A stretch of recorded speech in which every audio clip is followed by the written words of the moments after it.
name is Mandalsa. What's your name?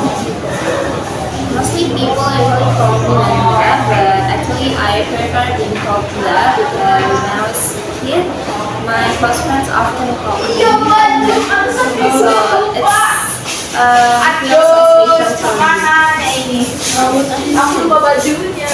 My hobbies are singing and reading stories from Wattpad, Webtoon, and artworks or alternative universe from How many siblings do you have? I only have one sibling, who's a younger brother. What do you like? Actually, I'm not the biggest fan of vegetables, so I don't like vegetables, even though I know they are healthy. My favorite foods are chicken noodles and dim sum because they can live up. Where do you live? Right now I live at Jalan Bumi. What's your dream? And dream is to work in a company or become a journalist. What music do you like?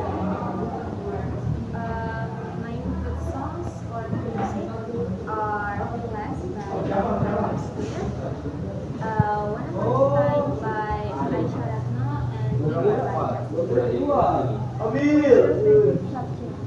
My favorite subjects are English and English because English can connect me with the world and economics teach me how society and business work, which is really important and useful for my education. Thank you. 그래요 그대도